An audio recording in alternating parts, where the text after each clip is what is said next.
ঘটনা দিয়ে আমি আলোচনায় সূত্রপাত করছি।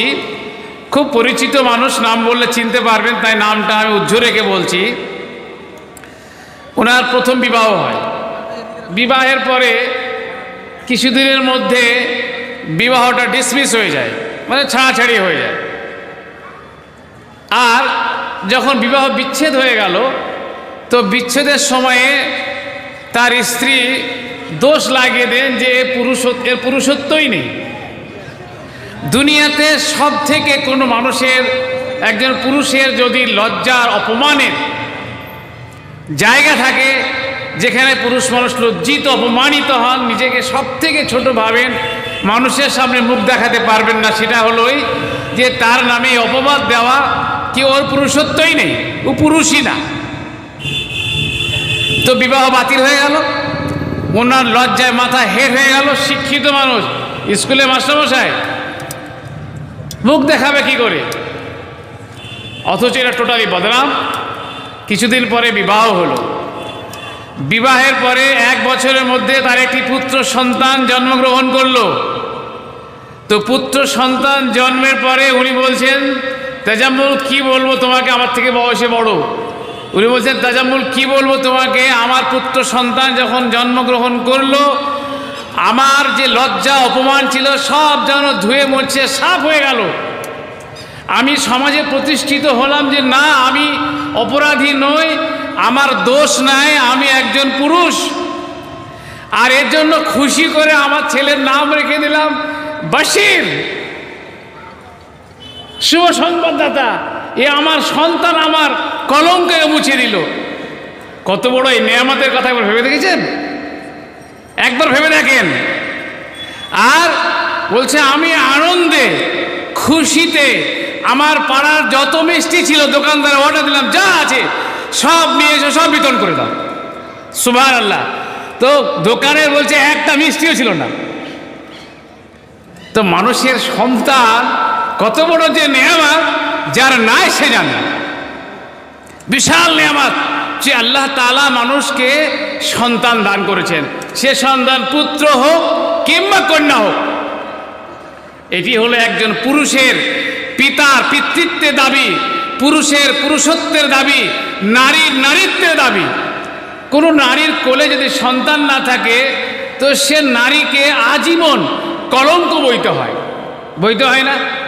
গোত্রে বিয়ে হয়ে গেল 2 বছর, 3 বছর, 4 বছর, বাচ্চা হয় না, কানাকানি চলছে, ফুসফাস চলছে, কি ব্যাপার, এ বউটার বাচ্চা হয় না কেন বাড়িতে? এ বাড়ি ও বাড়ি সে বাড়ি লোক বলতে থাকে, বাচ্চা হয় না কেন, বাঁঝা নাকি? এ বাঁঝা কথাটা কেউ শুনতে চায় না, এটা লজ্জার কথা। তো ইব্রাহিম, তো প্রত্যেকটা নারীর নারীত্বের দাবি, তার প্রথম দাবি আমি মা হব। যখন মায়ের পেটে বাচ্চা আছে, সন্তান জন্মায়, জন্মগ্রহণের আগে যখন গর্ভবতী হন, তো মার হৃদয়টা খুশিতে ভরে যায় যে আমি কিছুদিন পরে মা হতে চলেছি। কষ্ট পায় না, খুশি হয়। বাচ্চা না হলেই কষ্ট হয়। তো সন্তান হচ্ছে মানুষের জন্য বিশাল বড় নেয়ামত আল্লাহ তাআলার পক্ষ থেকে, এটি শুভ সংবাদ। আর এই সন্তান পুরুষকে প্রকৃত পুরুষ হিসাবে প্রতিভাত করে, নারীকে মা হিসাবে মর্যাদা দান করে। ইব্রাহিম আলাইহিস সালাম একজন বিখ্যাত নবী ছিলেন, জানেন তো, নাম শুনেছেন? ইব্রাহিম আলাইহিস সালামকে আল্লাহ তাআলা নাম দিয়েছে খলিলুল্লাহ। খলিলুল্লাহ মানে আল্লাহ তাআলার পরম বন্ধু। তিনি অনেকগুলো পরীক্ষার সম্মুখীন হয়েছিলেন এবং সমস্ত পরীক্ষায় তিনি উত্তীর্ণ হয়েছিলেন। এর জন্য তার নাম হলো ইব্রাহিম খলিলুল্লাহ, আল্লাহর পরম বন্ধু। কিন্তু ইব্রাহিম আলাইহিস সালামের 86 বছর পর্যন্ত কোনো সন্তান হয়নি। কত বছর? 86 বছর পর্যন্ত। ইতিহাস বলছে 86 বছর পর্যন্ত ইব্রাহিম আলাইহিস সালামের কোনো সন্তান জন্মগ্রহণ করেনি। ইব্রাহিম আলাইহিস সালাম নবুয়ত পেলেন, তিনি ইরাকের নমরুদের বিপক্ষে তাওহীদের দাওয়াত দিলেন, তাওহীদকে প্রতিষ্ঠিত করলেন। ওখান থেকে তিনি বিশাল সমস্ত জনগণকে ডেকে একটা ভাষণ দিলেন। ভাষণ দেওয়ার পরে বললেন, ইন্নী যাহিবুন, আমি চলে গেলাম, তোমাদের দেশে আর থাকবো না। ইন্নী যাহিবুন, আমি চলে যাচ্ছি, নিশ্চয় আমার রব আমাকে হেদায়েত দেবে। তো ওখান থেকে চলে আসার পরে কেনানে আসলেন, দোয়া করলেন, রব্বি হাবলি মিনাস সালিহিন, আল্লাহ অনেক কিছু তো হলো, আমাকে একটা সন্তান দাও, আমি যে নির্বংশ হয়ে যাব, আমার যে কেউ নাই, একটা আমাকে সন্তান দাও। তো আল্লাহ তাআলা এই 86 বছর বয়সে ফাবাশশারনাহু বিগুলামিন হালিম, তো আল্লাহ তাআলা ইব্রাহিম আলাইহিস সালামকে একটি বুর্দিবার, ধৈর্যশীল, সুসন্তানের শুভ সংবাদ দিলেন। শুভ সংবাদ তার মানে সন্তান হচ্ছে নেয়ামত, সন্তান হচ্ছে শুভ সংবাদ। দুনিয়াতে সন্তান হলো পিতার সহায়, শেষ বয়সের সহায়। সন্তান যদি মানুষের থাকে, পুত্র সন্তান হোক, কন্যা সন্তান হোক, মানুষ ভরসা রাখে যে অন্তত শেষ বয়সে আমি একটু সেবা পাবো, চাই না?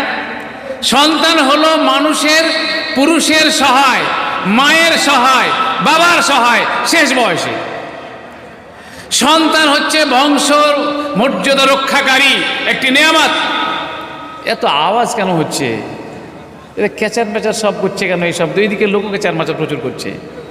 কোনো লোকজনকে বলার নাই ওদেরকে একটু বুঝিয়ে যে ভাই এদিকে আসেন।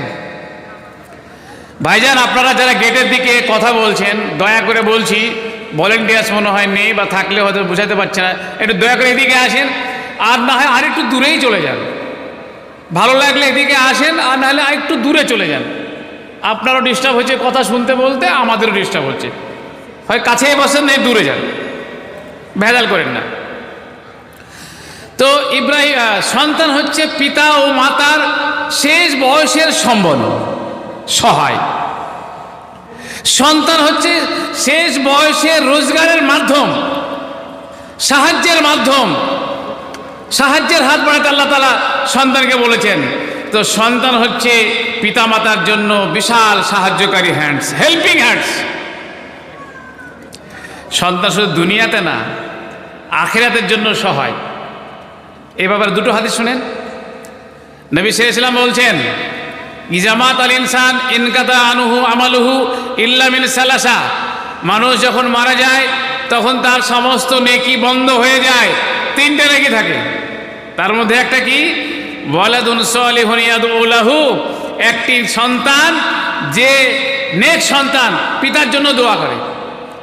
তো নেক সন্তান পৃথিবীতে থাকা মানে মরার পরেও আপনার আখিরাতের সহায়, আপনার জন্য দোয়া করবে আর আপনি কবরে পাবেন। আর এই দোয়ার বরকত কেমন জানেন?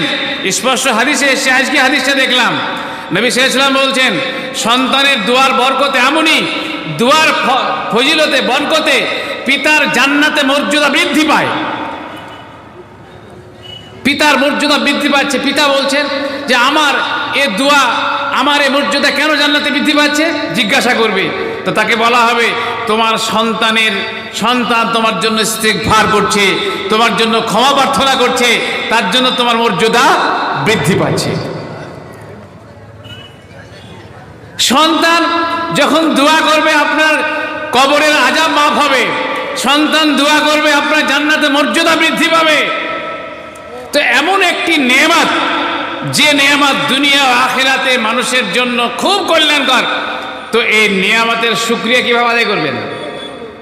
শুকরিয়া আদায় করতে হবে না? যে জিনিস যত বেশি মূল্যবান, সে জিনিসকে তত বেশি যত্ন করে লালন পালন করতে হবে। আপনি বার্ধক্যকালে সন্তানের সহায় চান, আপনি যৌবনকালে তার উপার্জন চান, আপনি জান্নাতে গিয়ে মর্যাদা বৃদ্ধি করতে চান, আর আপনি সন্তানের জন্য কোনো সেবা দেবেন না, সন্তানের পরিচর্যা করবেন না, নেয়ামতকে ঝযত্নে বড় করবেন না, আর আপনার আশা মিলবে, পূরণ হবে? তো নেয়ামতের পরিচর্যা করতে হবে। গাছ লাগালেন, জল দেবেন না, সার দেবেন না, বীজ দেবেন না, পরিচর্যা করবেন না, ফল হবে? তো সন্তান আল্লাহ তাআলা আপনাকে নেয়ামত দান করেছেন, এই নেয়ামতের পরিচর্যা যদি করেন তবে দুনিয়া ও আখিরাতে সন্তান আপনার জন্য কল্যাণকর। আর যদি পরিচর্যা না করেন তো দুনিয়া তো আপনার জন্য কোনো কাজের হবে না, আর আখিরাতেও হবে না। 2 নম্বর কথা, এই নেয়ামতকে যদি আপনি সঠিকভাবে পরিচর্যা না করেন, শুকরিয়া আদায় না করেন, তো আপনাকে হিসাব লাগবে। নবী সাল্লাল্লাহু আলাইহি সাল্লাম বলছেন, আলা কুল্লুকুম রাইন ওয়া কুল্লুকুম মাসউলুন আন রাইয়াতি কুল্লুকুম মাসউলুন আন রাইয়াতিহি। শোনো, প্রত্যেকে তোমরা জিম্মেদার, আর প্রত্যেককে তার জিম্মেদারি সম্পর্কে জিজ্ঞাসা করা হবে। আর রাজুল, একজন মানুষ তার পরিবারের বিষয়ে জিম্মেদার, পরিবারের অন্তর্ভুক্ত সন্তানও আছে না নাই? একটি তো গুরুত্বপূর্ণ পাঠ পরিবারের সন্তান। সুতরাং যে ব্যক্তি সন্তান লাভ করার পরে সন্তানের উপযুক্ত পরিচর্যা না করবে, তারবিয়াত না দেবে, তালিম না দেবে, প্রশিক্ষণ না দিবে, শিক্ষা না দিবে, যথোপযুক্ত তাকে মানুষ না করবে, তার হিসাব লাগবে। নবী সাল্লাল্লাহু আলাইহি সাল্লাম বলছেন, আরো একটা হাদিস শুনেন, নিয়ামত কি জিনিস আগে বুঝেন, তারপরে নিয়ামতের পরিচর্যার পরে বুঝবেন। নবী সাল্লাল্লাহু আলাইহি সাল্লাম বলছেন, কন্যা সন্তানের বিষয়ে যে ব্যক্তি 3টি, 5টি, 4টি, 2টি, 1টি কন্যা সন্তানকেও সযত্নে মানুষ করবে, বড় করবে, আদব শিক্ষা দেবে, উপযুক্ত পাত্রে হাতে তুলে দেবে, সে ব্যক্তি জান্নাতি। তাহলে কি বোঝা গেল? যে নেয়ামত, যদি আপনি নেয়ামতের সঠিক পরিচর্যা করেন, তো আল্লাহ তাআলার রাসূল, মানুষের আমার আপনার এই মৌলভী সাহেবদের কথা না, যিনি আল্লাহ তাআলার মনোনীত রাসূল, তার প্রতিটি কথা আল্লাহ তাআলার অবতারিত ওহী, তিনি বলছেন সে জান্নাতি। সুতরাং সন্তান পুত্র হোক, কন্যা হোক, তার উপযুক্ত পরিচর্যা করবেন, তো আখিরাতে আপনার জন্য জান্নাত, দুনিয়াতে আপনার জন্য সম্মান। আর যদি তার উল্টোটা করেন, তাহলে দুনিয়াতে আপনার জন্য খাসারা, আর আখিরাতে আপনার জন্য খাসারা। একজন বিখ্যাত পণ্ডিত, মুফাসসির বলতে পারেন, তিনি বলছেন যে কোনো মানুষ যদি সন্তানকে শিক্ষা দেওয়ার, তাকে কোরআন শিক্ষা দেয়, আদব শিক্ষা দেয়, তার বিবাহ দেয়, তো সন্তানের দায়িত্ব সে পালন করলো, পিতার দায়িত্ব পালন করলো, বাকি থাকলো সন্তান তার পিতার দায়িত্ব পালন করবে। এবার আর আরেকজন বিখ্যাত পণ্ডিত তিনি বলছেন, যদি সন্তানকে বড় করার পরে সন্তানের পরিচর্যা ঠিকভাবে না করে, উপযুক্ত তাকে শিক্ষা না দেয়, প্রশিক্ষণ না দেয়, সন্তান যদি গুনাহ করে, পাপ করে, উপযুক্ত সময়ে বিবাহ না দেয়, আর ব্যভিচার করে, তো ব্যভিচারে পাপ বাপের ঘাড়ে যাবে। নিয়ামতের শুকরিয়া আদায় করবেন, কল্যাণ আপনার, শুকরিয়ার খেলাপ করবেন, অকল্যাণ আপনার। এবার আসুন, এই সন্তানের পরিচর্যা কিভাবে করতে হবে এটা কিন্তু জানা দরকার। প্রথম কাজ হচ্ছে, মুহাদ্দিসিনে কেরাম বলছেন, সন্তান হচ্ছে মানুষের জন্য বিশাল একটি ফসল। তো এই ফসল কিভাবে লাভ করবে মানুষ? মায়ের মাধ্যমে। তো মা না থাকলে সন্তান হবে? তো প্রথম হচ্ছে মাকে সঠিকভাবে মা নির্বাচন করা। বিবাহ করার আগে সন্তানের মাকে সঠিকভাবে নির্বাচন করা, এটা জরুরি। নবী সাল্লাল্লাহু আলাইহি ওয়াসাল্লাম বলছেন, তুনকাহুল মারআতু লিআরবাঈন, 4টি কারণে মেয়েদেরকে বিবাহ করা হয়। এটা অনেকে হাদিসটাকে ভুল ব্যাখ্যা করেন, আজকে সঠিক ব্যাখ্যাটা শোনেন। তুনকাহুল মারআতু লিআরবাঈন, 4টি কারণে মেয়েদেরকে বিবাহ করা হয়। লিমালিহা ওয়া লিহাসাবিহা ওয়া লিজামালিহা ওয়া লিদীনিহা। কটা হলো? 4টা। মালের জন্য, মানে কিছু মানুষ মালের জন্য বিয়ে করে, একেবারে কালশিট, কালো কুৎসিত দেখতে, কোনো চেহারা নাই, কিন্তু মাল কড়ি আছে, বিয়ে করছে না? করছে তো মালের জন্য বিয়ে করে। কিছু মানুষ আছে বংশ মর্যাদা রক্ষা করার জন্য বিয়ে করে, যে আরে অমুক বংশে বিয়ে করতে হবে, মেয়ে যেমনই হোক, একটা বংশের দাম আছে, মর্যাদা দাম আছে, আভিজাত্যের দাম আছে, তো বলে হাসাবেহা, বংশ মর্যাদার জন্য বিবাহ করে। আবার কিছু কিছু মানুষ রূপের জন্য বিয়ে করে, কিছুই নাই, এরকম অনেক ঘটনা শোনা যায়। বলে পুত্র সন্তানে একটা ছেলে দেখতে খুব ভালো, চাকরিজীবী, টাকা পয়সার অভাব নাই, সুন্দরী মহিলা চায়। সে ও যদি একেবারে গরিব ঘরের মহিলা, তাতে কোনো আপত্তি নাই, সুন্দরী মেয়ে চায়। নিজের 10,000, 20,000, 50,000, 1 লাখ টাকা খরচা করে মেয়েকে বিয়ে করে নিয়ে যায় কি যায় না? তো সৌন্দর্যের জন্য করে। আর 4 নম্বর হচ্ছে বলে দিনে হা, কিছু মানুষ আছে ওসব দেখে না, দিনকে দেখে, ধর্ম দেখে, ইসলাম দেখে। তারপরে কি বললেন? নবী সাল্লাল্লাহু আলাইহি ওয়াসাল্লাম বলছেন, ফাজফার বিজাতি দিন, তোমরা এই 4টার মধ্যে এই একটাকে প্রাধান্য দাও। দিন থাকে তো ওটাকে বিবাহ করো, ওর রূপ কম থাক, ওর টাকা কম থাক, বংশীয় মর্যাদার অভাব থাক, কিন্তু দিন আছে, ওটাকে নাও। আর আমাদের গার্ডিয়ান যারা, অভিভাবক যারা ছেলের বিয়ে দেবে, ছেলে একমাত্র ছেলে, চাকুরিজীবী ছেলে, ব্যবসায়ী ছেলে, খুঁজবো কেমন মেয়ে? না তো মেয়ে সুন্দরী চায়, সঙ্গে টাকাও চায়, আর দিনের ব্যাপারে ওটা আপনি হবে, দিনটা পরে হয়ে যাবে, ও বাড়িতে এসে করবো। দিনটাকে প্রাধান্য দেবে না। একটা মেয়ের মধ্যে দিন আছে, আদব কালচার আছে, সেটাকে না, ওটাকে বাদ দিয়ে যেখানে টাকা, যেখানে সম্পদ, যেখানে সৌন্দর্য, রূপ, যেখানে বংশীয় মর্যাদা, ওটাকে প্রাধান্য দেবে, দিনকে প্রাধান্য দেবে না। তো প্রথমেই যদি আপনার নিয়াতে খুঁট থাকে, নিয়াতে গলদ থাকে, আর জমি যদি সঠিক না হয়, তো প্রোডাকশন ভালো হবে কি? ভালো হবে? প্রথম নির্বাচন করতে হবে, আপনি পুরুষ, আপনার যাকে বিবাহ দেবেন, আপনার ছেলে কিংবা যে বিবাহ করবে আপনার স্ত্রী, যেন সালেহ হয়। নবী সাল্লাল্লাহু আলাইহি সাল্লাম বলছেন, দুনিয়াতে আর দুনিয়া কুল্লুহা মাতা ওয়া খায়রু মাতাইদ দুনিয়া আল মারাতু সালেহা। নবী সাল্লাল্লাহু আলাইহি সাল্লাম বলছেন, দুনিয়া সব বস্তু হচ্ছে ভোগ্য বস্তু, দ্রব্য, আর দুনিয়ার সবার মধ্যে, সমস্ত বস্তুর মধ্যে সেরা বস্তু, সেরা উপভোগ্য বস্তু হচ্ছে, সেরা সম্পদ হলো আল মারাতু সালেহা, নেক স্ত্রী। একজন মানুষের জীবনে নেক স্ত্রী কত যে মূল্যবান, যে সমস্ত ভাইরা, যে সমস্ত বাবাজিরা নেক স্ত্রী পেয়েছেন তারা জানেন। মনে রাখবেন, দুনিয়ার সমস্ত ভেজাল আপনি সইতে পারবেন, বাড়ির ঘরের ভেজাল সওয়া যায় না। বাইরে ঝামেলা হলো, ভেজাল হলো, বাড়ি আসেন, স্ত্রী যদি আপনার নেক হয়, সৎ হয়, তো আপনাকে আশ্বাস দেবে, আপনার পাশে থাকবে, আপনার দুনিয়ার ভেজাল আপনি মুক্ত হয়ে যাবেন। আর দুনিয়ার বাইরে সব শান্তি, বন্ধুদের সঙ্গে ভালো ব্যবহার, কলিগের সঙ্গে ভালো ব্যবহার, আর বাড়ি এলেন আর আপনার ভালো ব্যবহার না, আপনার জীবনটা বরবাদ। বহু মানুষ এই স্ত্রীর কারণে, নেক স্ত্রী না হওয়ার কারণে গলায় দড়ি দিয়ে জান দিয়েছে, বহু মানুষ সংসার ত্যাগ বিচ্ছিন্ন হয়ে করে দিয়েছে, বহু মানুষ বাড়ি ঘর ছেড়ে পালিয়ে গেছে। পালিয়ে যায়নি? সুতরাং বিবাহ করতে হবে নেক স্ত্রীকে। টাকা দেখলে হবে না, রূপ দেখলে হবে না, ক্ষমতা দেখলে হবে না। নাম্বার 2, নবী সাল্লাল্লাহু আলাইহি ওয়াসাল্লাম বলছেন, তাজাওয়াজুল উলুদ আল উলুদ, তাজাওয়াজু, তোমরা বিবাহ করো কাদেরকে? ওই সমস্ত মহিলাদেরকে যারা বেশি বেশি স্বামীকে ভালোবাসে, স্বামী প্রিয়, স্বামী ভালোবাসে এমন মহিলাকে বিবাহ করো। ওই সমস্ত মহিলাকে বিবাহ করো যাদের সন্তান বেশি বেশি হয়। কেননা ফাইন্নী মুকাসিরুম বিকুমুল উমাম, কিয়ামতের দিনে আমার উম্মত সব থেকে বেশি হবে।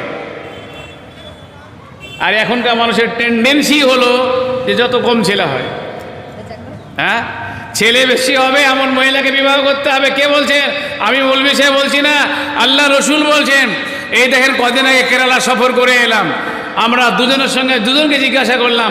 একজন হলেন কলেজের প্রফেসর, ডক্টর এহিয়া খান। বললাম, ভাই আপনার ছেলে মেয়ে কটা? আপনার ছেলে মেয়ে কটা জিজ্ঞাসা করলাম। তো উনি বললেন, ভাই আমার 6টা ছেলে মেয়ে। কলেজের প্রফেসর, কেরালা বাড়ি, 6টা তার ছেলে মেয়ে, 2টো ছেলে 4টা মেয়ে। আর এক ভাইকে জিজ্ঞাসা করলাম, আতরের ব্যবসা করে, আমি আতর নিয়ে এসে আমাদের বন্ধুরাকে মাখিয়েছি, আমার কাছে আছে, একটু মাখতে পারেন, বিশাল ব্যবসা। ভাই কটা ছেলে মেয়ে? বলে আমার 7টা ছেলে মেয়ে, তার মধ্যে 6টা আমার 2 বউয়ের, আর একটা অ্যাডপ্ট করা, মানে অন্য ওই বউকে বিবাহ করেছি যার স্বামী মারা গেছে। তো কেরালা মানুষের এখনো ছেলে 6টা 7টা 8টা আছে, আর আমাদের খুঁজে মৌলভী সাহেবদের 1টা 2টো বেশি পাওয়া মুশকিল আছে। হ্যাঁ, পাওয়া মুশকিল আছে। আমাকে জিজ্ঞাসা করে, মজার ঘটনা শুনে আর কি, যে ভাই আপনার ছেলে মেয়ে কটা? বলি আমার 5টা ছেলে মেয়ে। তো কটা ছেলে কটা মেয়ে? আমি বলি ভাই 1 ছেলে আর 4 মেয়ে। তো তারপরে প্রশ্নটা কি জানেন তো? আমাকে পরে কোশ্চেনটা সবাই করে, একবারে আপনি বলতে পারেন ম্যাক্সিমাম লোকের এই কোশ্চেনটা। আমার 1 ছেলে 4 মেয়ে যখন বলি, পরে কোশ্চেনটা কি জানেন? এটা আপনার লাস্ট ছেলে নাকি? ছেলেটাকে স্কুলের পেট মুছা? ওদের ধারণা যে 1 বিটি 2 বিটি 3 বিটি 4 বিটি হওয়ার পরে ছেলে যখন হয়নি, তাই 5 নম্বরে গেছে। আজব ব্যাপার। প্রত্যেকটা মানুষের একই প্রশ্ন যে আপনার ছেলেটা কোন নম্বরের? আমি বলি ভাই ছেলেটা তো আমার 2 নম্বরের। তখন কিন্তু আর কিছু বলে না। তাহলে আল্লাহ রাসূল সাল্লাল্লাহু আলাইহি ওয়াসাল্লাম বলছেন ওই সমস্ত মহিলাকে বিবাহ করো যারা স্বামীকে ভালোবাসে। কি করে বুঝবে? আরে যাকে বিয়ে ওর মা ওর স্বামীকে ভালোবাসে, ওর মায়ের ওর খালার ছেলে পিলে বেশি আছে, এই বাড়ির মেয়েদের ছেলে বাচ্চা কাচ্চা বেশি হবে, এরা ভালো হবে, তাকে বিবাহ করেন, সন্তান ভালো হবে, নিয়ামত পাবেন, দুনিয়া আখিরাতে কল্যাণকর হবে। তাই ইব্রাহিম আলাইহিস সালাম দোয়া করেছেন, রব্বি হাবলি মিনাস সালিহিন, আল্লাহ তুমি নেক সন্তান দাও। অনেকেরই তো বাচ্চা কাচ্চা হয়েছে, দোয়া করেছেন কোনোদিন? জি আল্লাহ রব্বি হাবলি মিনাস সালিহিন, আল্লাহ নেক সন্তান দাও, আলেম করব, আল্লাহ আমার ছেলেকে ইমানদার, দোয়া করেছেন কোনোদিন? যাদের ছেলে হবে এখনো দোয়া করেন, শুরু করেন। যাদের পার হয়ে গেছে তারা তো পস্তাইছেন, পজটা আগে শুনলে ভালো হতো। তো যাদের হবে এখনো সম্ভাবনা আছে, বিবাহ করেছেন নওজোয়ান যুবতী, তারা দোয়া করেন রব্বি হাবলি মিনাস সালিহিন, আল্লাহর কাছে নেক সন্তানের দোয়া করেন। দুনিয়াতে বাড়ি গাড়ি টাকা পয়সা সব থেকে মূল্যবান হচ্ছে কি? সন্তান। এর জন্য বলা হয় হিউম্যান রিসোর্স, মানব সন্তান, এরা হচ্ছে সম্পদ। একটা সন্তান যদি আপনার দাঁড়িয়ে গেল তো দুনিয়া আপনার মুক্ত হয়ে যাবে, আখিরাত মুক্ত হয়ে যাবে। এক সন্তানের টাকা সাত পিঁড়ি খেয়ে ফুরাবে না, এক সন্তানের নেকি দুনিয়াতে যাবে, আখিরাতে গিয়ে আপনার মর্যাদা বৃদ্ধি পাবে। তাই সন্তান আপনার সম্পদ নয়, বিশাল সম্পদ। এবার বলেন, সন্তান তো আপনাদের অনেকের হয়েছে, সন্তান জন্মের পরে 1 থেকে 7 দিনের মধ্যে মোটামুটি বড় বড় 4খানা কাজ আছে। জানেন 4টা কাজ কি কি? সন্তান তো পেয়েছেন, নিয়ামত তো পেয়েছেন, ওর হক আদায় করেছেন? বলেন। প্রথম কাজ হচ্ছে সন্তান জন্মের 7 দিনের মধ্যে 1 নম্বর কাজ হচ্ছে তাহনিক করা। তাহনিক কাকে বলে জানেন? এই শ্রোতাদের মধ্যে আলেম বাদ দিয়ে বলছে সাধারণ মানুষ বলেন। আর তাহনিক কাকে বলে জানেন? জানেন না, শব্দটা শুনেননি তো কি করে ছেলের হক আদায় করলেন? তাহনিক কি শুনেন? আর তাহনিক হলো সন্তান জন্মের পরে বাচ্চার মুখে এলাকার পাড়ার নেক মানুষ, ইমাম মসজিদের ইমাম সাহেব বা যোগ্যতম মাদ্রাসার শিক্ষক, এই মানুষের কাছে নিয়ে যাওয়া। তার তিনি খেজুর হোক কিংবা কোনো ধরনের হালুয়া হোক কিংবা মধু হোক, তিনি নিয়ে খেজুরকে, স্পেশালি হাদিসে এসে খেজুরটাকে দাঁত দিয়ে চিবোবেন, চিবানোর পরে পরিষ্কার পরিচ্ছন্ন হাতে নিয়ে এভাবে নিয়ে বাচ্চার জিভে দিয়ে এভাবে লাগিয়ে দেবেন। এটা হচ্ছে তাহনিক। হাদিস শোনেন, এতে গল্প শোনাইলে হবে না, হাদিস শোনেন। আব্দুল্লাহ বিন জুবাইর, মুসলমানরা যখন মক্কা থেকে মদিনা গেলেন তো আব্দুল্লাহ বিন জুবাইর যে প্রথম সন্তান মুসলমানদের মধ্যে প্রথম সন্তান। এর মা হলেন আসমা বিনতে আবি বকর, আবু বকর রাদিয়াল্লাহু তাআলা আনহুর কন্যা আসমার ছেলে আব্দুল্লাহ বিন জুবাইর। তিনি জন্মগ্রহণ কোথায়? কোবা নামক একটি জায়গাতে, মসজিদে কোবা এখনো আছে যারা হজ করতে যান। তো ওই কোবাতে যখন আব্দুল্লাহ বিন জুবাইর জন্মগ্রহণ করলেন তো ওনাকে নিয়ে আল্লাহ রাসূল সাল্লাল্লাহু আলাইহি ওয়াসাল্লামের কাছে আসলেন। আল্লাহ রাসূল সাল্লাল্লাহু আলাইহি ওয়াসাল্লাম একটা খেজুর নিলেন, খেজুরকে তিনি চিবোলেন, চিবানোর পর হান্নাকাহু, এবং তিনি মুখে লাগিয়ে দিলেন। তো বলছেন কি দেখেন, ফাকানা আউয়ালু শাইইন দাখালা জাওফাহু রিকু রাসূলিল্লাহ সাল্লাল্লাহু আলাইহি ওয়াসাল্লাম। এই আব্দুল্লাহ বিন জুবাইরের নাড়িতে, পেটে প্রথম যে জিনিসটা গেল সেটা হলো আল্লাহ রাসূল সাল্লাল্লাহু আলাইহি ওয়াসাল্লামের লালা বা থুথু।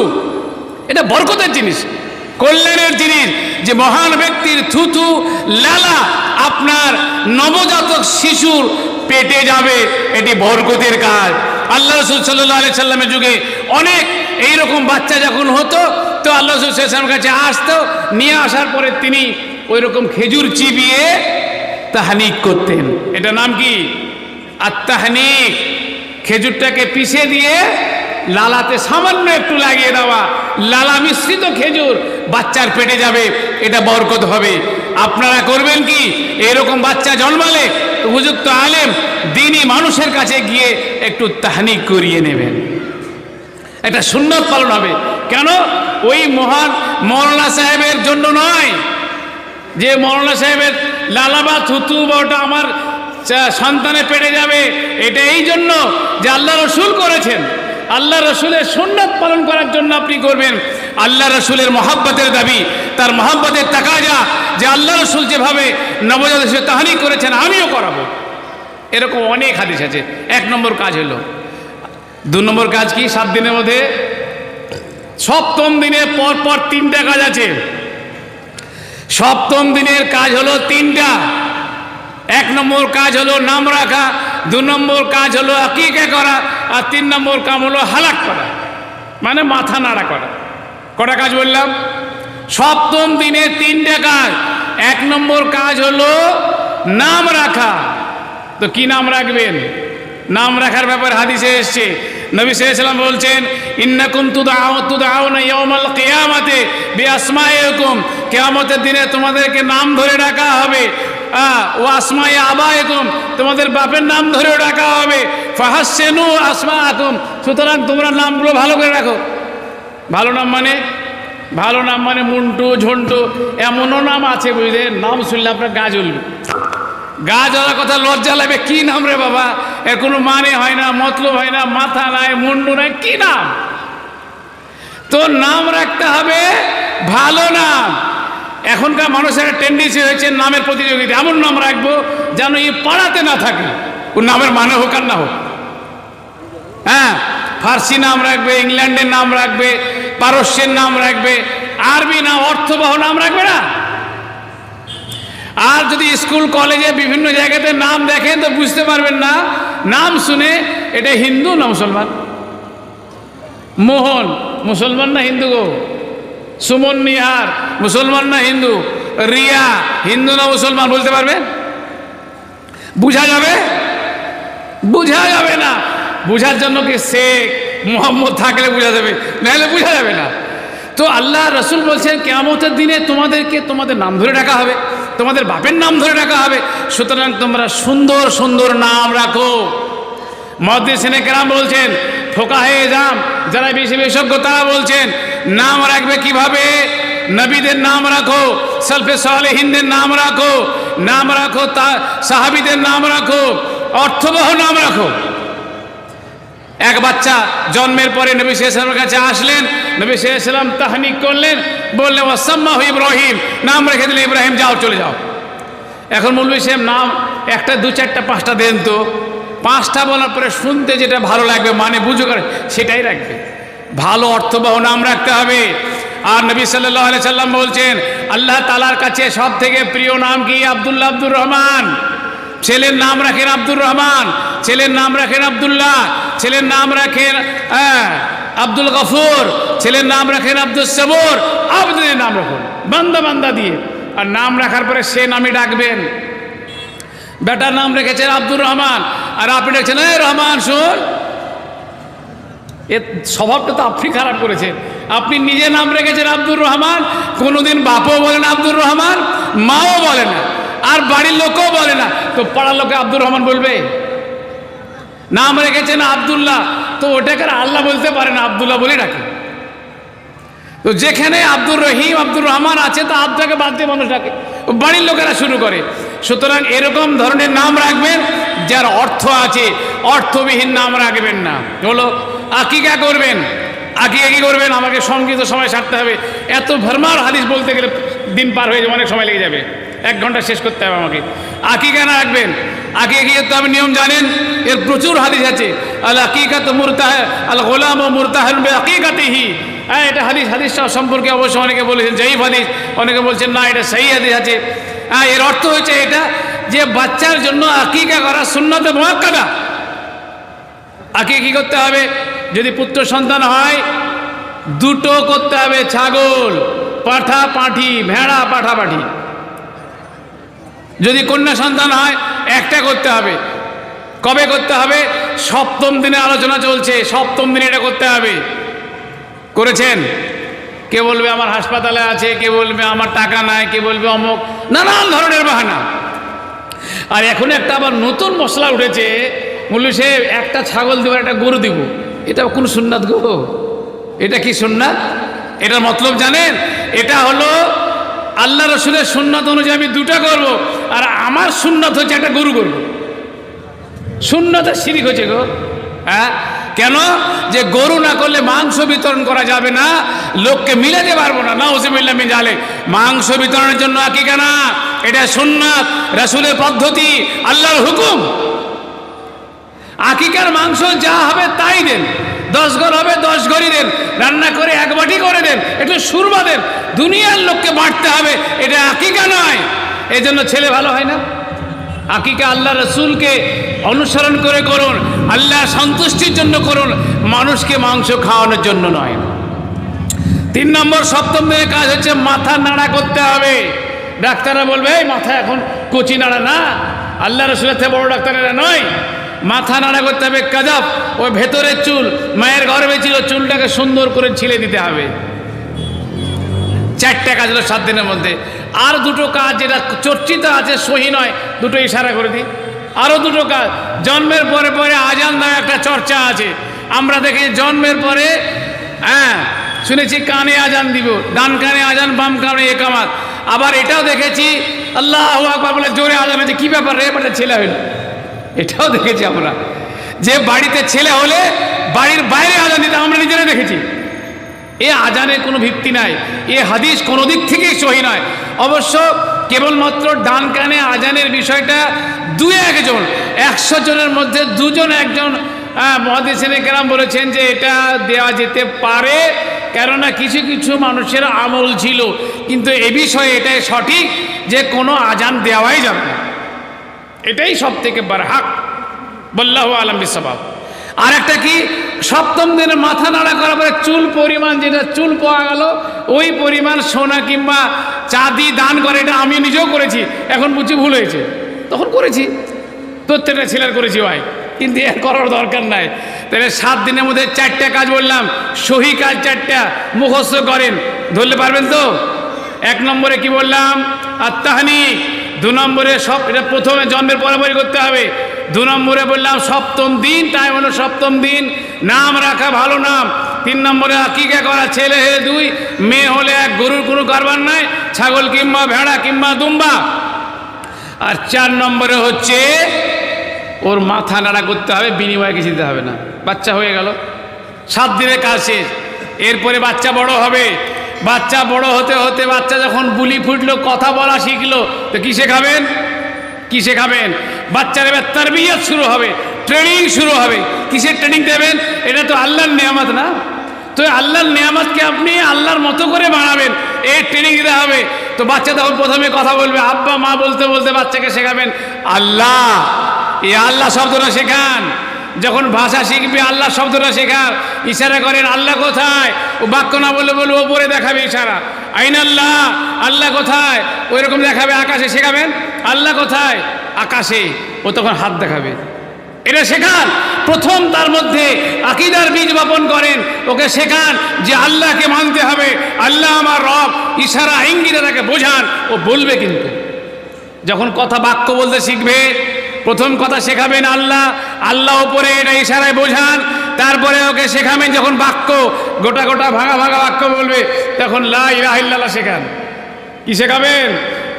কালেমা লা ইলাহা ইল্লাল্লাহ শেখান, কালেমায়ে শাহাদাত, আশহাদু আল্লা ইলাহা ইল্লাল্লাহ ওয়া আশহাদু আন্না মুহাম্মাদান আবদুহু ওয়া রাসূলুহু, এই কালেমা শেখান।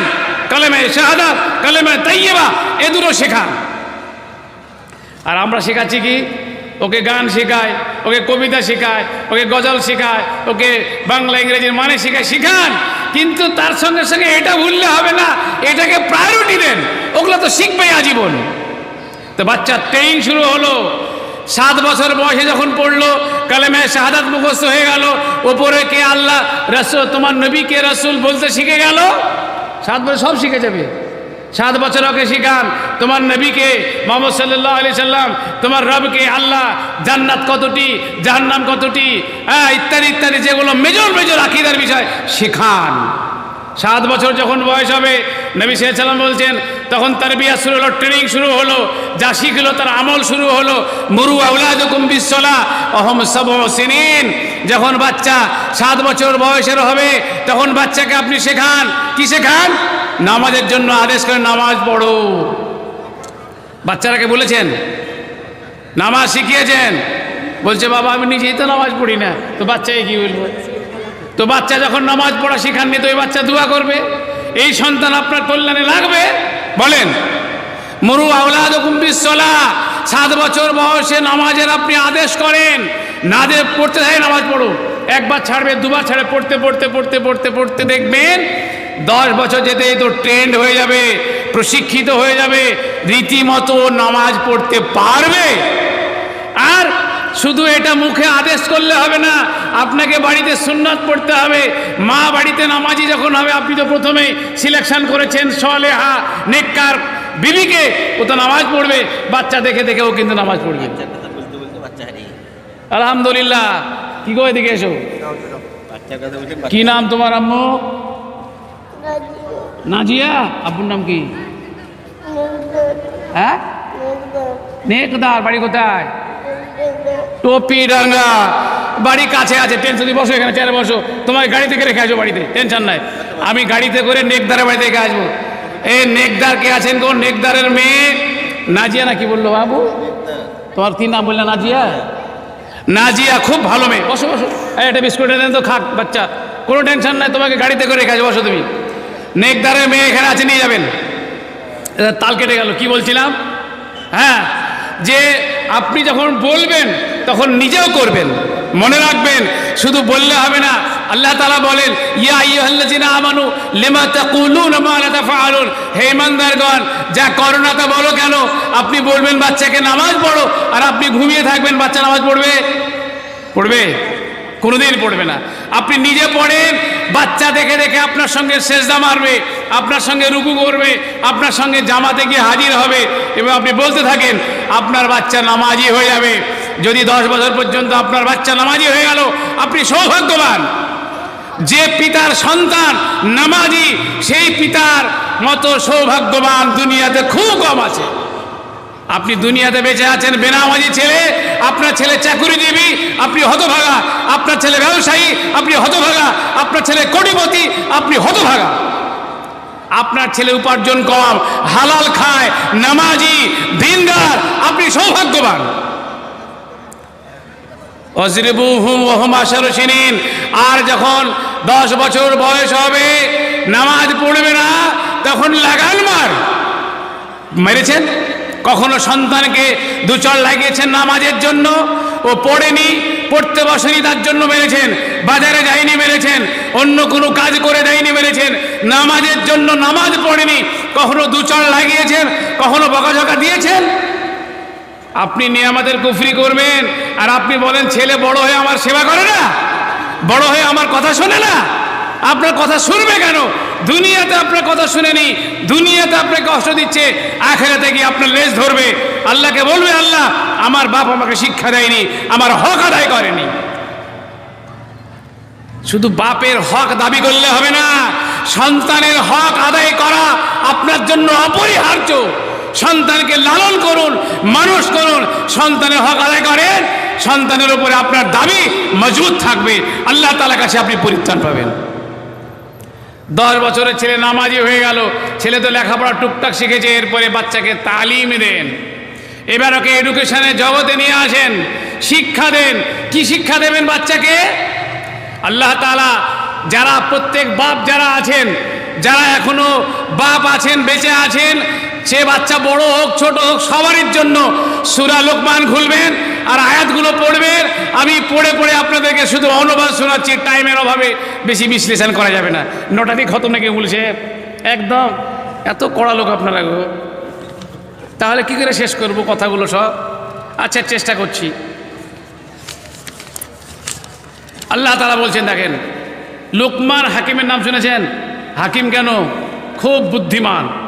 আল্লাহ তাআলা লোকমান হাকিম তার ছেলেকে যে কথাগুলো বলেছিলেন, সেই কথাগুলো কোরআনে ঠাঁই দিয়েছেন।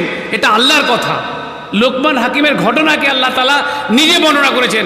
মানে কত গুরুত্বপূর্ণ কথা। এবং প্রত্যেক বাপের নিজের ছেলেকে এই আয়াতগুলো পড়ে শোনানো দরকার। কোনোদিন শুনিয়েছেন? সাধারণ পাবলিক তো দূর জানেই না, যারা আলেম ওলামা তারা মনে হয় শোনায়নি। ভালো করে শোনান, আপনি শোনাবেন। আমিও এখনও শোনার কিছু কিছু শুনিয়েছি, কয়েকটা আমি স্পেশালি আমার বৈঠক হয় মাঝে মাঝে, 10 দিন 15 দিন পর পর আমার পারিবারিক আমার বৈঠক হয়। সব ছেলে, 5টা মেয়ে, ছেলে মেয়ে, বউকে নিয়ে আমি বসি, এবং আমার 15 দিন 20 দিন একটা দার্স হয়। দার্সটা শোনেন, দার্সের কাজ করে যাব, হেদায়েত দেওয়ার মালিক আল্লাহ, ওটা আমার দেওয়ার কাজ নাই, আল্লাহ তাআলার হাতে। দেখেন কি বলছেন। টাইম কতটা আছে গো? সুবহানাল্লাহ, টাইম তো বহুত কম গো। ওয়াইদ ক্বালা লুকমান লিবনিহি ওয়া হুয়া ইয়াইযুহু ইয়া বুনাইয়া লা তুশরিক বিল্লাহ ইন্না শিরকা লাযুলমুন আযীম। লোকমান আলাইহিস সালাম তার প্রথম ছেলেকে শিক্ষা দিচ্ছেন, বেটা শিরক করো না, শিরক হলো সব থেকে বড় জুলুম। শিরক যদি সব থেকে বড় জুলুম হয় তো সব থেকে বড় ইনসাফ কি? তাওহীদ। সব থেকে বড় ইনসাফ কি? সব থেকে বড় ইনসাফ ন্যায় হলো তাওহীদ। তাওহীদ মানে এক আল্লাহর ইবাদত করা, এটা তাওহীদ। এটা সব থেকে বড় ইনসাফ। আর সব থেকে বড় জুলুম শিরক। কেন? শিরক থেকে বাঁচার শিক্ষা প্রথম দিতে হবে। কেন? হাদিস শোনেন, নবী সাল্লাল্লাহু আলাইহি ওয়াসাল্লামের পিছনে মুআয বিন জাবাল বসে আছেন।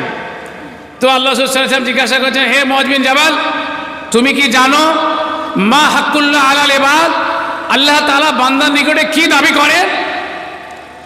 তো মুআয বিন জাবাল বলছে, আল্লাহ ওয়া রাসূলুহু আলাম, আল্লাহ এবং তার রাসূল ভালো জানেন। আদব, এটা সাহাবীদের আদব, জানলেও কোনো কথা বলতেন না। আর আমাদের এখন এমনই আদব, বড় মৌলানা সাহেব যদি পাশে বসে থাকেন আর জিজ্ঞাসা করলে পাশ থেকে যে জানে না সেও জবাব দিয়ে দেবে। আদবই নাই কিছু।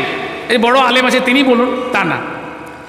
তিনি বলছেন আল্লাহর হক হলো এটাই, আয়াবুদুল্লাহ, আল্লাহ তাআলার ইবাদত করবে, ওয়ালা ইউশরিকু বিহি শাইয়া, আল্লাহর সঙ্গে শিরক করবে না। এটা হচ্ছে আল্লাহ তাআলা চান যে বান্দা আমার ইবাদত করুক আর তার সঙ্গে তার শিরক না করে। তারপরে আবারও জিজ্ঞাসা করছেন, ওমা হাক্কুল ইবাদ আলাল্লাহ, আল্লাহ তাআলার নিকটে বান্দার কি দাবি? তো নবী সাল্লাল্লাহু আলাইহি ওয়াসাল্লাম বলছেন, বান্দার দাবি হলো এটাই কি আল্লাহ তাআলা আল্লাহ ইউআযযিবা, আল্লাহ তাআলা তাকে শাস্তি দেবে না যদি শিরক না করে। কত বড় ইনসাফ!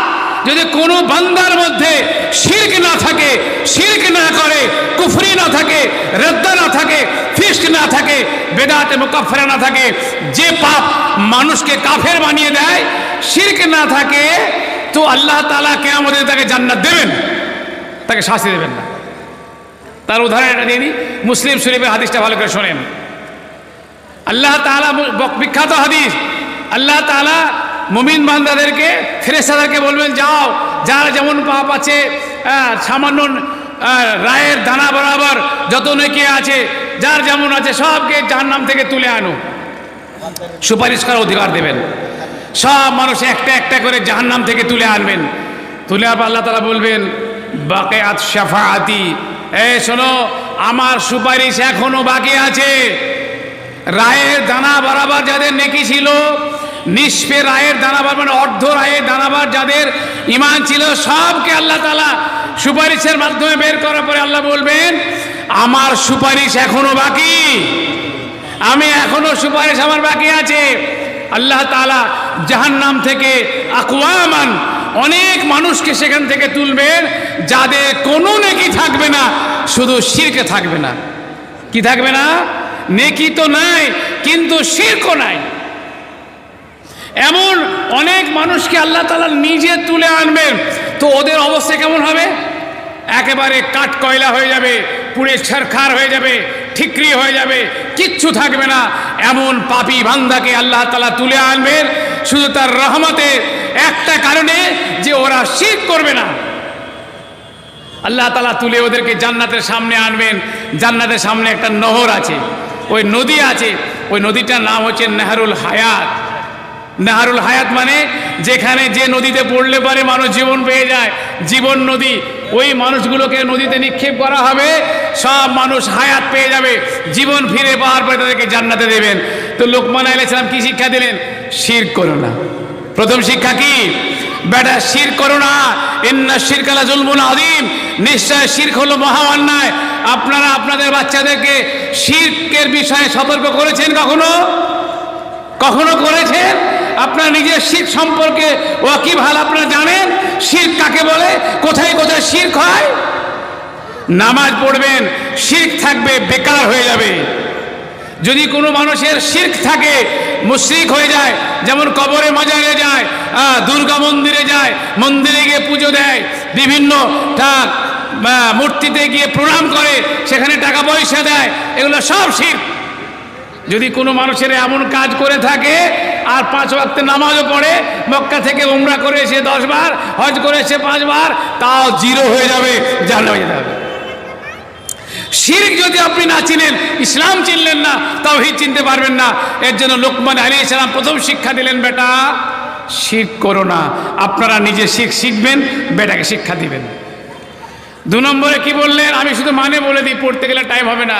বেটা, আল্লাহ তাআলা অর্ডার করেছেন যে পিতা মাতার সেবা করতে হবে, এটা তোমার 2 নম্বর কাজ। প্রথম কাজ আল্লাহর ইবাদত করো, শিরক করো না। আর 2 নম্বর কাজ হচ্ছে পিতা মাতার সেবা করতে হবে, সেবা করো। আপনি বলছেন বেটা পিতা মাতার সেবা করো, আর আপনার বাড়িতে আপনি নিজে মাকে ভাত দেন না, আপনার বেটা শুনবে? কি গো, শুনবে? আপনি বেটাকে বলে বেটা পিতা মাতার সেবা করতে হয়, কথা শুনতে হয়, আর আপনি নিজের বাপের কথা শুনেন না, আমার কথা শুনেন না, আপনার কথা ছেলে শুনবে? তাহলে মুখে বলার সঙ্গে সঙ্গে প্র্যাকটিক্যাল আপনাকে করতে হবে। মুখে কম বলেন, আপনি আপনার আব্বার সেবা করছেন, খাবার দিচ্ছেন, পোশাক দিচ্ছেন, বেটা কিন্তু দেখছে যে আমার আব্বা কি কাজ করে, অটোমেটিক এটা শিক্ষা হচ্ছে। কি গো সুপার সাহেব বসে আছেন গো, সালাম আলাইকুম। সব বড় বড় মানুষ চলেছে পেছনে, ভয়ের ব্যাপার। তাহলে নিজে যেমন বলতে হবে, নিজে করতেও হবে, তবে শিক্ষাটা হবে, নাহলে শিক্ষা হবে না।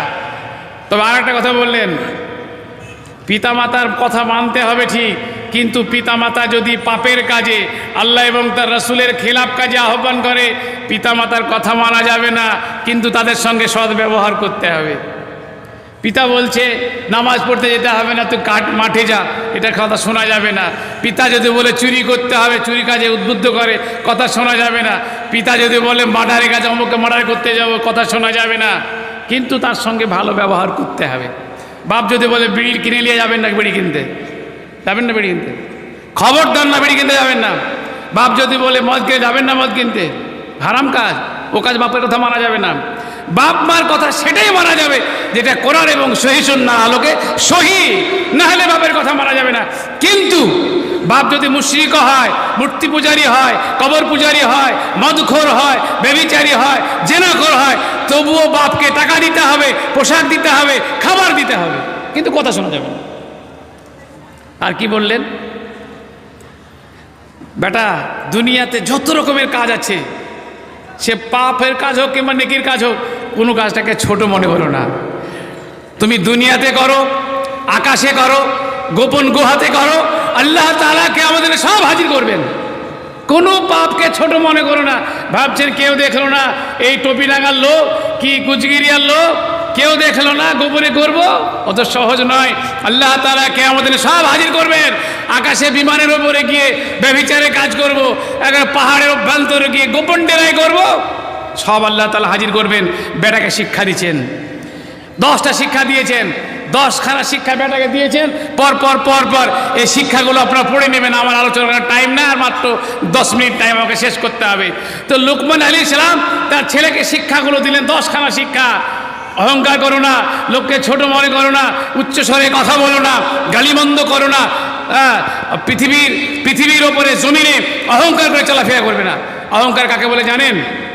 কাকে বলে গো, সংজ্ঞা বলেন দেখি। অহংকার কাকে বলে বলেন? মেলা দিন তো ওয়াজ শুনছেন, এত বড় বড় বক্তার ওয়াজ শুনেন, অহংকারের সংজ্ঞাটা শুনেননি? এটাই তো ওয়াজ চলছে। ওয়াজের মাহফিলে মানুষকে কি শোনায়, মানুষ কি শুনে বলতে পারবো না, ইলম কত টাকা হয় জানি না, কিন্তু বেইলমি কথা প্রচুর হয়। প্রত্যেকটা সংজ্ঞা আছে। কিবরি কাকে বলে, অহংকার কাকে বলে, ভালো করে শুনে নেন, সবারই দরকার। অহংকার সম্পর্কে তার সংজ্ঞা নবী সাল্লাল্লাহু আলাইহি ওয়াসাল্লাম বলছেন, অহংকার কি? তিনি বলছেন কিবর হলো কি, তো গামাতুন নাসে, গামাতুন নাস, বাতারুল হককে ও গামাতুন নাস, দুটো কথা, ছোট্ট কথার মধ্যে অহংকারের সংজ্ঞা দিলেন। হক, সত্যকে অস্বীকার করা আর মানুষকে অবজ্ঞা করা, এটা হচ্ছে অহংকার। আপনি বাম হাতে পানি খাচ্ছেন, ভাই এই বাম হাতে পানি খেয়েও না, এটা আল্লাহ রাসূল মানা করেছেন, এটা হক। আপনি খেয়ে গেলেন, আপনি অহংকারী, আপনি অহংকারী। অহংকার মানে শুধু রাস্তাতে ড্যাং ড্যাং করে চলা নয়, অহংকার হচ্ছে কোরআন এবং সহিহ সুন্নাহর আপনাকে বলা হচ্ছে, আপনি মানছেন না, আপনি অহংকারী। তাহলে অহংকারের প্রথম শর্ত হচ্ছে কোরআন এবং সহিহ সুন্নাহ, হককে অস্বীকার করা, সে ডায়ের অস্বীকার করা হোক আর বাস্তবে করা হোক। আপনি বিড়ি খাচ্ছেন, বিড়ি খাওয়া হারাম, আপনি বিড়ি খাবেন, আপনি অহংকারী। গিয়ে প্যান্ট, গিটের নিচে প্যান্ট আপনার ঝুলে যাচ্ছে, ভাই গিটের নিচে প্যান্টটা ঝুলছে, তুলো ভাই, আপনি তুলবেন না, আপনি অহংকারী। আপনি দাড়ি কাটছেন রীতিমতো, আপনি ছাঁটছেন কাটছেন, এটা কেটোনো ভাই রাসূলের সুন্নতের খেলাফ, আপনি মানছেন না, আপনি অহংকারী। আর মানুষকে অবজ্ঞা করা, মানুষকে অবজ্ঞা করা মানে কুফরানে নেয়ামত না থাকলে মানুষকে অবজ্ঞা করা যায় না, মানে নিজেকে বড় করা আর অন্যকে ছোট করে খাটো করে দেখাই হচ্ছে অহংকার। আর একটা সংজ্ঞা বলেন তো, পাপ কাকে বলে বলেন? শুনেছেন কোনোদিন কাকে বলে পাপ? এতদিন মানুষ বলবে সে পাপ পাপ করছে, তো পাপের সংজ্ঞা জানেন না? কাকে পাপ বলে গো? কেউ জানেন না। ইন্না লিল্লাহি ওয়া ইন্না ইলাইহি রাজিউন। হ্যাঁ গো, পাপ যদি কাকে বলে না জানেন তো বাঁচবেন কি করে? হ্যাঁ হ্যাঁ, খারাপ কাজটা কি? তো সোজা, তাহলে তো ভালোই হতো। পাপের সংজ্ঞা শুনেন, নবী সাল্লাল্লাহু আলাইহি ওয়াসাল্লাম জিজ্ঞাসা করা হলো মাল ইসম, পাপ কি? তো নবী সাল্লাল্লাহু আলাইহি ওয়াসাল্লাম বললেন মা কারাহতা ফি সাদরিকা ওয়া মা হাকা ফি সাদরিকা ওয়া কারাহতা আইয়াতাল আলাইহিন নার। যা তোমার অন্তরে খটকা দেবে, করার সময় মনে হবে কেমন কেমন লাগছে এবং মনে হবে লোকে যেন জানতে না পারে, সেটাই পাপ। যে কাজ আপনার অন্তরে খটকা দেবে আর লোক চক্ষুর অন্তরালে লোককে গোপন করে করতে চাইবেন, সেটাই পাপ।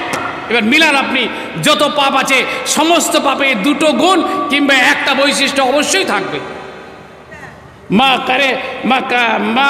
হাকা ফি সাদরিকা, যা তোমার অন্তরে খটকা দেয়, একটু কিন্তু লাগে আর মনে হয় যেন লোকে জানতে না পারে, সেটাই পাপ। চুরি করতে যাবেন তো মনে খটকা বাঁধে না?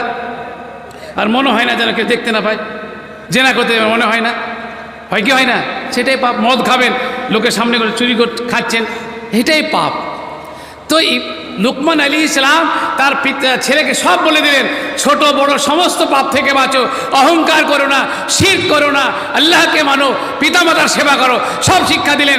যারা লুকমান আলাইহিস সালামের এই আয়াতগুলো সূরা লুকমান সূরা নম্বর 31 আয়াত নম্বর 13 থেকে 10খানা উপদেশ আপনারা আজকে গিয়ে পড়বেন, না হলে বাপ হিসাবে মা হিসাবে আপনার জীবন ব্যর্থ, আপনি অযোগ্য পিতা হিসাবে বিবেচিত হবেন। পড়বেন এবং ছেলেকে পড়াবেন। এ তো শিক্ষা হয়ে গেল। শিক্ষার পরে কি কাজ আছে? আপনি শিক্ষা দিয়ে দিলেন ছেলেকে, শিক্ষা দেওয়ার পর হচ্ছে ভালো কাজে ছেলেকে সাহায্য করবেন। ছেলে যখন কোনো ভালো কাজ করবে, আলে ইয়ানাতুহুম আলাল খায়র, যখনই কোনো মঙ্গল কাজ করবে ছেলেকে আপনি বাহবা দেন, বেটা ঠিক আছে। আর খারাপ কাজে বাধা দেন, বেটা এটা করো না, ওকে বুঝান, ইয়ানাত করেন, সাহায্য করেন। আর কি কাজ করবেন? ছেলে যখন বড় হবে, বড় হওয়ার পরে সুন্দর পাত্র কিংবা পাত্রী দেখে বিবাহ দেওয়ার ব্যবস্থা করেন তার পছন্দের। আর যদি সে পছন্দ না করে এমন পাত্র কিংবা পাত্রীর সঙ্গে বিয়ে দিয়েন না। আপনার পছন্দ বলে আপনার মেয়েকে পছন্দ করতে হবে এমন বিয়ে দেবেন না, মেয়ের এজেন্ট নিতে হবে। আর মেয়ের এজেন্ট কি, পারমিশন কি, ও চুপ থাকবে। আর এখনকার মেয়েরা চুপ থাকার বান্দি না, বলে দিবে করবে করবো না। হাসছেন কিনা? এটা ভালো কথা তো, এ মুখে ফুটে বলা ভালো। শুধু এখনকার যুগে না, আল্লাহ রসুলের যুগে ঘটনা ঘটেছে। হাদিস শুনেন, আমার কথা বললে হবে? হাদিসে কি জন্য লেখে লিখছে তো ঘটে খেটে খেটে তৈরি করেছে কি জন্য? শুনেন, একজন সাহাবী তার মেয়ের বিবাহ দিলেন, তার মেয়ের অপছন্দ ছিল তবু তো ওই মেয়েটা যার বিবাহ দেওয়া হলো, সে বিবাহিতা মহিলা আল্লাহ রসুলের কাছে আসলেন। আসার পরে বললেন ক্বালাত ফাকালাত ইয়া রাসূলুল্লাহ, হে আল্লাহ রাসূল সাল্লাল্লাহু আলাইহি সাল্লাম, ইন্না আবি যাওয়াজানি ওয়া আনা কারিহা। বলে আল্লাহ রাসূল, আমার বাপ আমার বিয়ে দিয়েছে এমন পাত্রের সঙ্গে যাকে আমি পছন্দ করি না। তো নবী সাল্লাল্লাহু আলাইহি ওয়াসাল্লাম বলে তোমার বাপকে ডাকো। নবী সাল্লাল্লাহু আলাইহি ওয়াসাল্লাম তার বাপকে ডাকলেন। ডাকার পরে রাদ্দা রাসূলুল্লাহ সাল্লাল্লাহু আলাইহি ওয়াসাল্লাম নিকাহ আবিহা, তো বাপের নিকাহকে বাতিল বলে ঘোষণা করলেন, বিবাহ হবে না। আর ছেলে হোক আর মেয়ে হোক, আপনি পছন্দ করেন, তাকে পছন্দ করতে দেন, তার মতামত নিয়ে আপনি বিবাহ দেন। ভালো পাত্র পেয়ে গেছি, অনেক অনেক মানুষের এরকম জীবনে অভিজ্ঞতা আপনাকে বলছি। ভালো পাত্র কিন্তু বয়স হয়ে গেছে 35, কলেজের প্রফেসর, মেয়ের বয়স হলো 18, দে বিয়ে দিয়ে দে। আর মেয়ে বলছে আব্বা আমি যুবতী মেয়ে, আর এই বুড়ার সাথে বিয়ে দিয়েছি, আমার কদিন বাঁচবে? কলেজের প্রফেসর দেখবেন ও জীবনে আপনি ওকে দুর্বিষহ এক জাহান্নামে যন্ত্রণায় ঢুকিয়ে দিলেন। খবরদার না, আপনি বিবেচনা করুন, ছেলে মেয়ের ডিমান্ড দেখে তার প্রতি হক আদায় করুন। আপনি যখন ওই মেয়ের বিয়ে দেবেন, যাওয়ার পরে বুড়া, আরে মানুষের ডিফারেন্স হলে চিন্তা ভাবনা ডিফারেন্স হয়ে যায়। ও 35 বছরের সঙ্গে 16 বছর 18 বছরের মেয়ের মিলবে গো? তালমিল খাবে? 25 বছরের ছেলের সঙ্গে মিলবে? দুজনের ভাবনা এক রকমের, দুজনের চিন্তা ভাবনা মিলবে, আনন্দ ফুর্তি করতে সব দিক থেকে ভালো লাগবে। আরে বুড়ার সঙ্গে যুবতীকে দেবেন, জীবন যখন দুর্বিষহ হবে বারে বারে বলবে আমার বাপ আমার যা জুলুম করেছে, আমার জীবনটাকে বরবাদ করে দিয়েছে, বলবে না? তো ছেলে মেয়ের এটা নজর রাখতে হবে। তাই আল্লাহ রাসূল বলছেন যারা বাচ্চাকে বড় রাখলো, সুন্দর নাম রাখলো, আদব শিক্ষা দিল, শিক্ষা দেওয়ার পরে ভালো পাত্রে বিবাহ দিল, সেই পিতা জান্নাতি ওই মেয়ের জন্য। এরপরে কি হবে? তারপরে বিবাহের ব্যবস্থা করে দিলেন, বিবাহের কাজে সাহায্য করলেন, বিবাহের ব্যবস্থা করলেন। হাদিস শুনে ইবনে আব্বাস রাদিয়াল্লাহু তাআলা আনহু বলছেন মান রাযাকাহুল্লাহু ওয়ালাদান ফালিউহসিন ইসমাহু ওয়া তা'দিবাহু ফাইজা বালাগা ফালিযাওয়াজাহু। যখন বাচ্চা জন্মগ্রহণ করলো তার সুন্দর নাম রাখলো, তাকে আদব শিক্ষা দিল এবং যখন তার বয়স হয়ে গেল তার বিবাহ দিল। তো এই কাজটা যদি কোনো মানুষ করে, অন্য একজন বিখ্যাত মুহাদ্দিস বলছেন সাঈদ বিন আস, তিনি বলছেন যে আল্লাম তা ওয়ালাদিল কোরআন, যখন তোমার ছেলেকে কোরআন শিক্ষা দেবে, তাকে আদব শিক্ষা দেবে, তার বিবাহ দেবে, তো তোমার দায়িত্ব খালাস। সব মরণাশে চলেছে, আর একটু দায়িত্ব বলতেই হবে, এটা হবে না।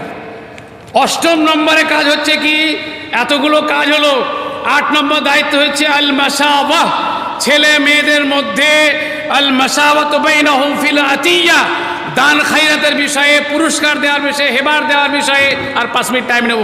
সমতা বজায় রাখতে হবে। মনে রাখবেন ছেলে মেয়েদের দেওয়ার বিষয়ে দুটো পার্ট স্পষ্ট করে বুঝে নেন, অনেকেরই অজানা বিষয়।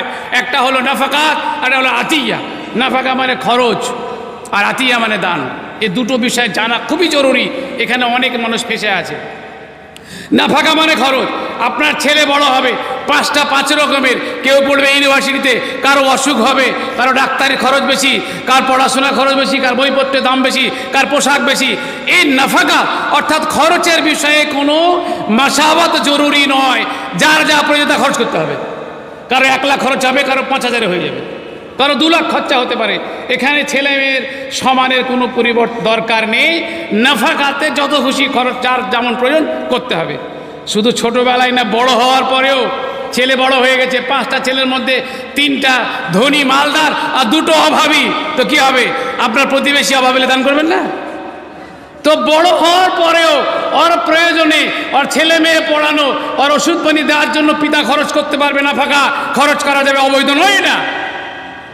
কিন্তু আতিয়া করা যাবে যখন করবেন, কোনো জায়গা দিবেন, বড় কিছু গিফট করবেন, তখন গরিব বড় লোক সবার জন্য সমান। এটাই হচ্ছে আল মাসাওয়াতু বাইনাহুম ফিল আতিয়া। দান খায়রাতের ক্ষেত্রে, সাদকার ক্ষেত্রে কোনো যে হেবা যখন করবেন, তখন বড় লোক গরিব সবার জন্য সমান, ছেলে মেয়ে সবার জন্য সমান। আর যখন আপনি নাফাকা খরচ করবেন, ছোট হোক কিংবা বড় হোক, বিবাহের আগে হোক কিংবা পরে হোক, সব সময়ে আপনার প্রয়োজনের জন্য ছেলে মেয়ের জন্য খরচ করতে পারবেন। নিয়াত বিশুদ্ধ রেখে খরচ করার নামে মাল চালু করবেন না, কিন্তু মাল পাচার করলে হবে না। খরচটা খরচের জায়গা থাকবে। এটাই হচ্ছে বাপের ইনসাফ, এটাই হচ্ছে আপনার বিচারের জায়গা। এই জায়গা যখন করবেন, তখন আপনি ছেলে মেয়েদের কাছ থেকে সঠিক ব্যবহার পাবেন। বর্তমানে করছেন কি আপনারা করছেন কি? অনেক গার্জেনের কাছ থেকে খবর আসছে যে ছেলে মেয়ের বড় হয়েছে, মেয়েদের হক মেরে সব ছেলেরাকে দিয়ে দিচ্ছেন। আটকে যাবেন, কিয়ামতের দিনে ছাড়বে না। ওই মেয়ের আপনি দুয়া পাবেন। মেয়েরা নামাজি যখন হবে, নামাজ পড়বে, ওর মুখ দিয়ে দুয়া বেরাবে যে আমার সংসার চলে না, আমার স্বামীর অভাব, আর আমার বাপের দামি দামি সম্পত্তি সব ছেলেরাকে লিখে দিয়েছে।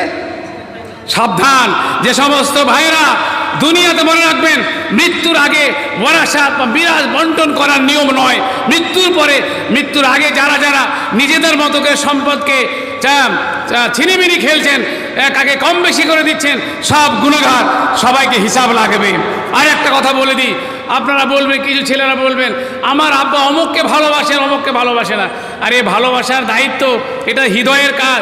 নবী সাল্লাল্লাহু আলাইহি ওয়াসাল্লাম বলছেন, আল্লাহ তাআলা নবী সাল্লাল্লাহু আলাইহি ওয়াসাল্লাম বলছেন, রহমানের 2 আঙ্গুলের মাঝে, আল্লাহ তাআলা 2 আঙ্গুলের মাঝে মানুষের হৃদয় থাকে।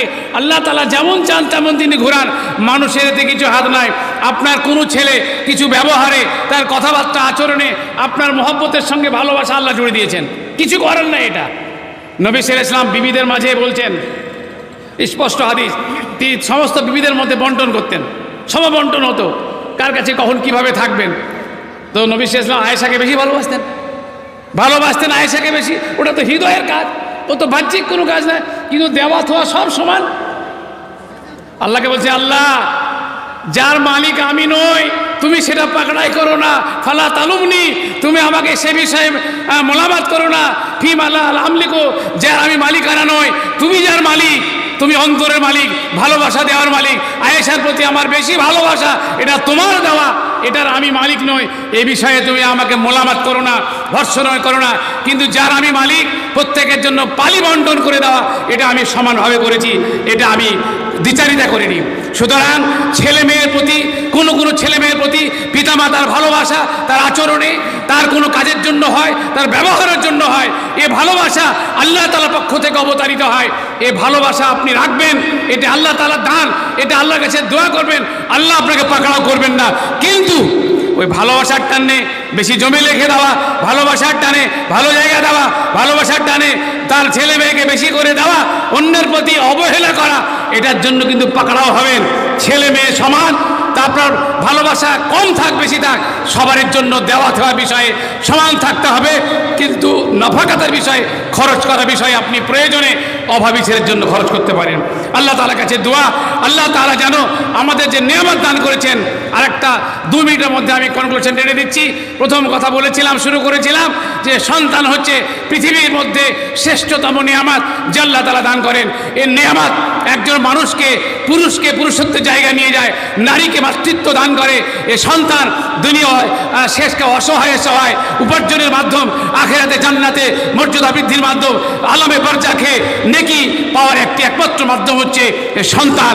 সুতরাং এই সন্তানের নিয়ামতের পরিচর্যা করা প্রত্যেকটা মানুষের জন্য অপরিহার্য। এর জন্য 10খানা নিয়মের কথা কোরআন এবং সুন্নাহ থেকে বললাম। আল্লাহ তাআলা যেন আমাদেরকে সন্তান সঠিকভাবে লালন পালন করার, তাদের মর্যাদা, তাদের সম্মানকে রক্ষা করে তাদেরকে দিনদার ইমানদার বানানোর আপ্রাণ প্রচেষ্টা আমরা চালিয়ে যেতে পারি। তার জন্য আল্লাহ তাআলার কাছে সকলে আমরা ফরিয়াদ জানাই, হে আল্লাহ তুমি আমাদের ফরিয়াদ কবুল করে নাও, আল্লাহুম্মা আমিন। আল্লাহ তাআলা এরপরেও আপনার পরিচর্যা করার পরে বলবেন, এমনও হতে পারে যে এর পরেও কিছু ছেলে বদমাশ হতে পারে, তার জিম্মেদারি আপনি হবেন না। আল্লাহ তাআলার অন্তত আপনি গিয়ে পাকড়াও হবেন না তার দরবারে।